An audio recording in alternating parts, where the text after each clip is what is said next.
Hi guys, on Question Time on Thursday night, Jacob Rees-Mogg was challenged by the director of a wine business based in the United Kingdom. On the same night, a Brexit supporter said that she preferred drinking English wine to others from around the world. The line I believe she was trying to push was that British businesses don't need to import or export, as everything can be produced and sold in the domestic market. Now this is rubbish, as we know, and this point was reinforced when Newsnight interviewed a small business owner who talked about EU-based companies wanting to trade with him, but when they find out that he's based in Britain, they sadly decline. Have a listen. EMS Physio in Wantage, which manufactures physiotherapy equipment, is another small UK firm which has seen a slump in its exports to Europe over the past 2 years.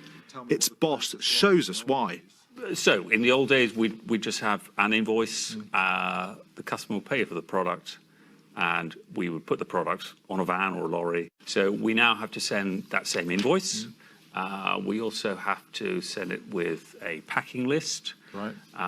We have had to also set up a customs declaration system. So you have to complete a 2-page form. And this is for every single preferential item. Tariff treatments. It's for every shipment that we do to the European Union.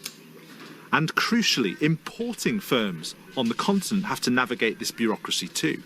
I met someone from Croatia who really liked our product range, liked our company, and when he asked where we're from, and we said from the UK, he said, well, I'm sorry, I can't do business with you. It's too complicated. And that was the end of the meeting. It's the great unacknowledged truth that Brexit has made life really hard for businesses. And every time I meet with other company directors or people in the same industry, no one has got a good word to say about Brexit. This is really sad, because you have a small business here that should be thriving. He's met with potential customers in Europe and they say, oh, you're from the United Kingdom. I'm sorry, it's just too complicated. You saw there the extra paperwork that's required, and that extra paperwork requires time. Now, I don't know if he needs to hire people just to complete the paperwork. There have been businesses that have had to hire people just to complete the paperwork, which is a cost that has to be passed on to the end consumer, the end user of the product or whoever's buying it. An unnecessary cost. Now, I know Brexiteers will talk about sovereignty and taking back control of borders and stuff, but here is a business that should be thriving at the moment, but can't because of these trade barriers, because of Brexit. Now, the Labour Party is talking about making Brexit work.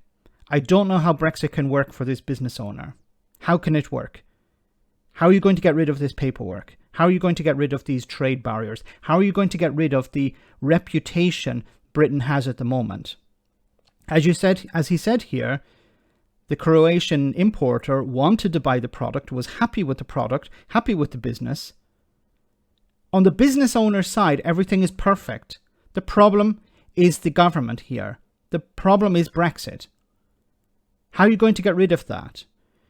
The only way is to rejoin the EU and rejoin the single market. Bring down these trade barriers. But unfortunately, nobody's talking about that at the moment. So once again, this is really sad. This is a small business. Now, how did they get around this? They could set up in the EU, set up an operation in the EU, but that's a huge cost. I don't know if this company can afford to do that. Larger corporations can afford to do that. They can afford to throw money at this problem, hire a team to complete the paperwork. But small businesses can't. And in Britain, most of the employment comes from small to medium-sized enterprises.